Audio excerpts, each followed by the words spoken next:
Bismillahirrahmanirrahim. Assalamualaikum warahmatullahi wabarakatuh. Halo anak-anak ibu, siswa-siswi kelas 9 yang udah kangen sama Bu Ajija. Kita ketemu lagi ya sama Bu Ajija.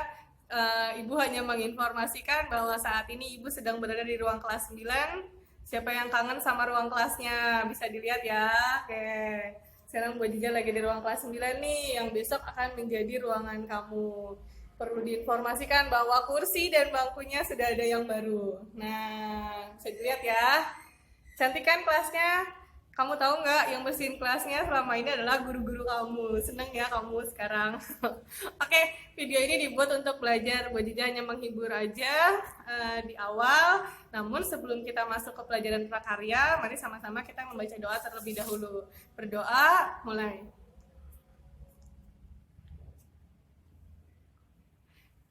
Berdoa selesai. Anak-anak ibu, kali ini ibu akan menjelaskan pelajaran prakarya. Masih ingat ya pelajaran prakarya sama Bu Ajija? Nah, ibu sudah pegang buku yang sama dengan kamu. Di pelajaran prakarya kali ini, mungkin kita akan lebih sedikit praktek karena kita akan lebih banyak materi. Karena kita tidak bertemu secara langsung.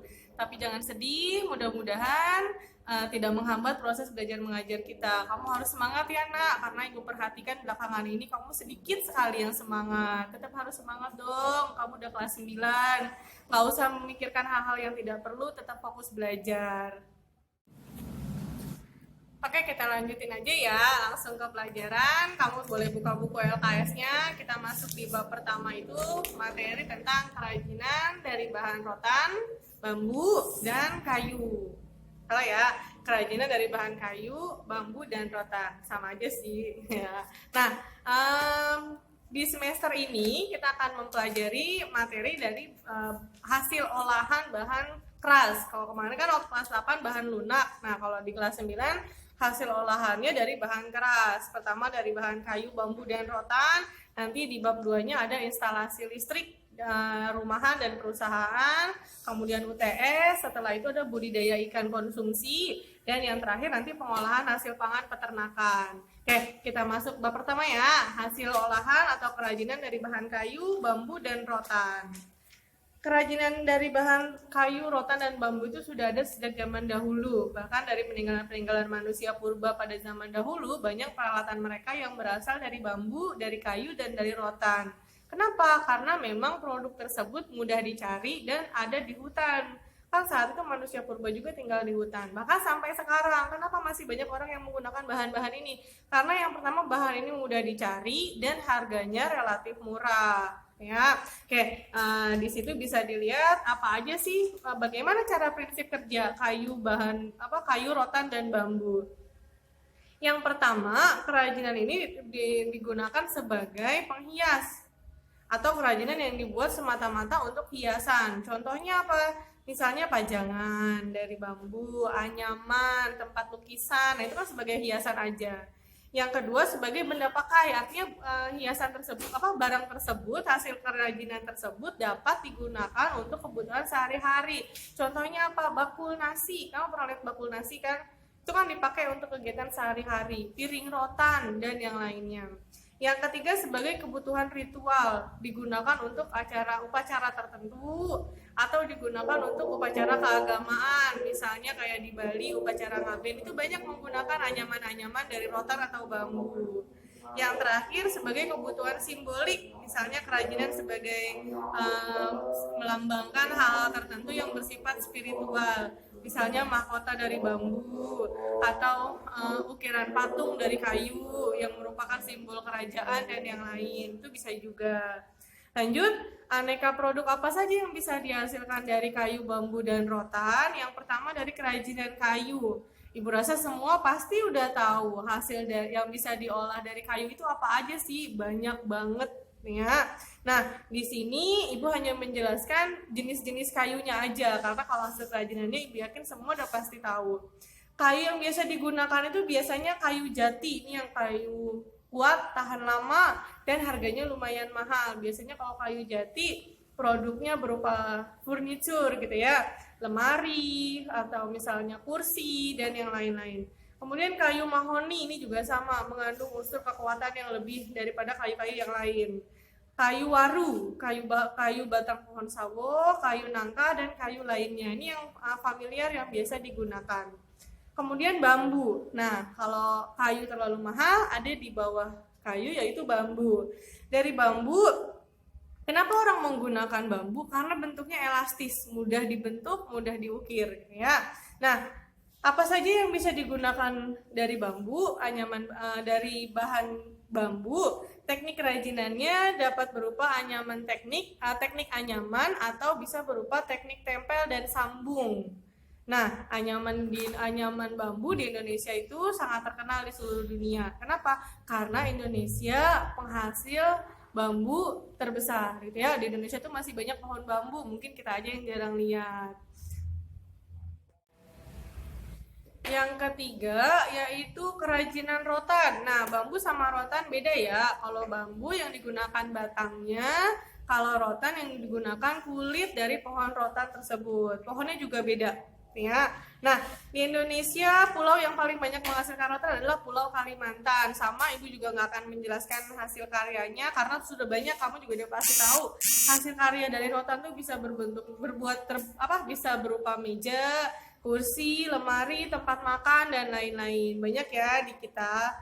Nah, dari semua produk kerajinan bambu, kayu, dan rotan itu harus memiliki nilai estetis atau nilai seni. Unsur estetika dan ergonomis dari fungsi kerajinan. Unsur estetika artinya unsur seni, atau dari produk yang kita buat itu memiliki nilai seni yang tidak sama dengan produk yang lain. Itu namanya unsur estetika. Jadi punya ciri khas produk sendiri. Kayak waktu kita buat kerajinan bahan lunak dari tepung, inget ya? Nah, kalian semua punya produk yang beda dari yang lain.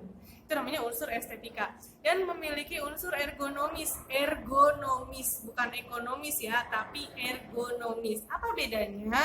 Unsur ergonomis itu artinya produk yang kita buat tetap ramah lingkungan, tapi bisa bermanfaat atau memiliki nilai jual, bisa dijual, memiliki nilai ekonomi. Itu namanya unsur ergonomis, ya. Motif ragam hias produk kerajinan bambu. Nah, kalau sudah dibentuk berarti tinggal dikasih motif. Kamu mau motif yang berbentuk apa? Kalau kamu suka lihat di Instagram atau lihat di YouTube, ada video pembuatan tutorial dari bahan-bahan bambu, bisa jadi vas bunga, bisa jadi tempat lampu, bisa jadi tempat lilin.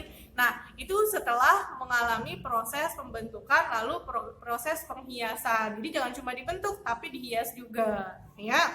Beberapa contoh daerah yang terkenal hasil dari ukiran. Kalau kayu kan diukir, dipahat gitu ya. Nah, daerah-daerahnya antara lain Jepara. Siapa yang nggak kenal ukiran Jepara?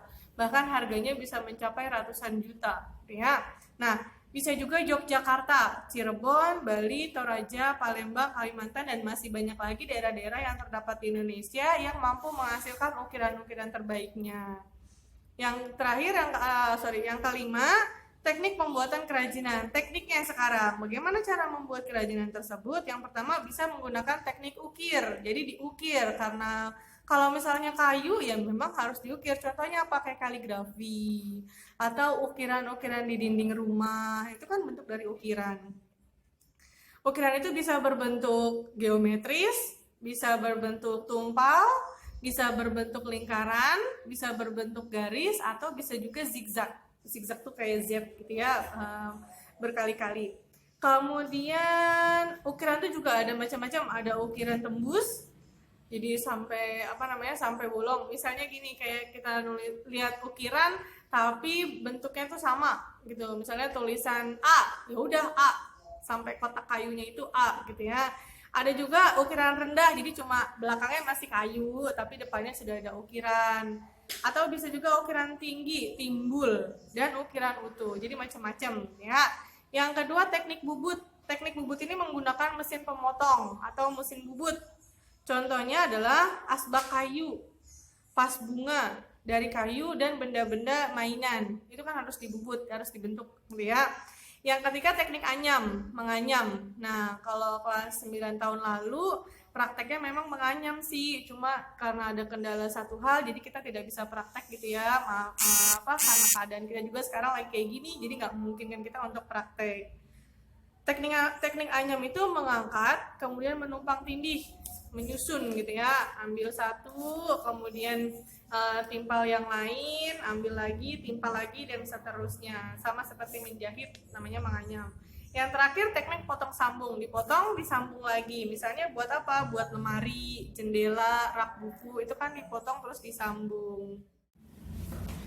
Oke, masuk yang pertama yaitu kerajinan anyaman bambu. Nah, kerajinan anyaman bambu berarti kerajinan yang berbahan dasar bambu kemudian dianyam. Kerajinan anyaman bambu itu bisa anyaman datar. Kamu bisa lihat di buku. Nih ya, ini anyaman datar nih, ini gambarnya. Jadi polos atau lurus. Ya, ini namanya datar. Tidak berbentuk. Nah, yang kedua ada yang namanya anyaman 3 dimensi, benda kerajinan yang terwujud benda 3 dimensi. Nih contohnya, sendal. Bisa dipakai nggak ini? Mungkin secara logika enggak gitu, tapi sebenarnya bisa, makanya disebut 3 dimensi. Kursi, ini dari bambu ya, kemudian ini tas dari bambu juga, ini anyaman namanya. Nah, yang kedua produk kerajinan anyaman bambu. Apa saja yang bisa dibuat dari kerajinan bambu?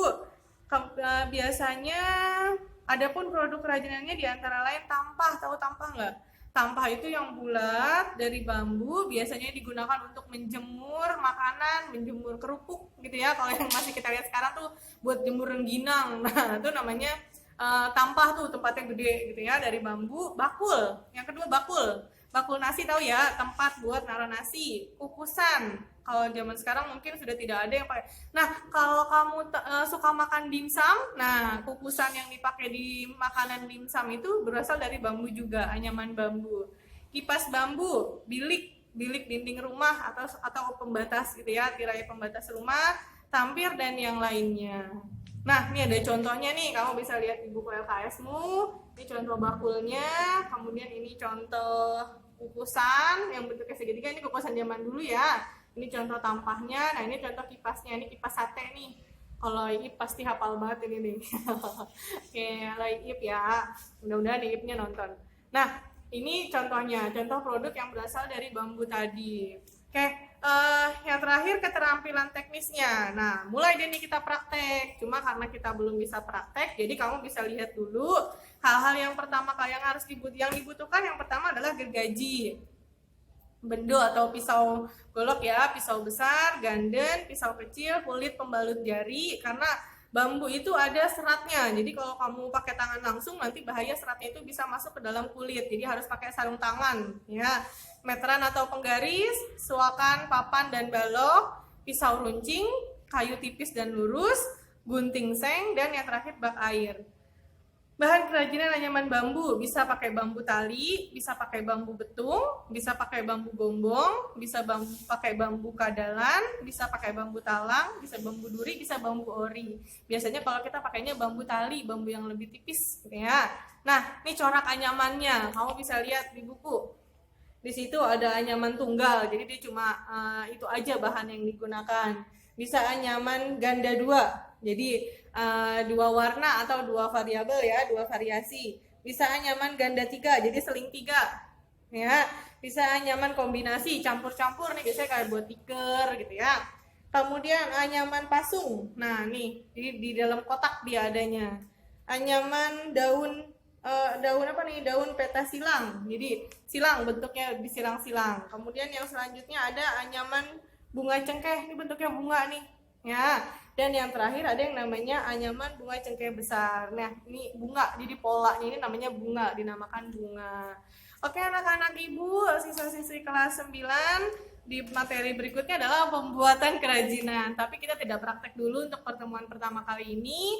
Nanti prakteknya akan diberitahukan di pertemuan yang berikutnya. Teknis dan caranya akan disampaikan di pertemuan berikutnya. Karena ini kita pertemuan pertama, Ibu harap kamu tetap semangat, belajarnya yang rajin, jaga kesehatan, jaga kebersihan. Kurang lebihnya Ibu mohon maaf. Kita ketemu lagi di channel berikutnya. Terima kasih atas segala perhatian. Assalamualaikum warahmatullahi wabarakatuh. Dadah.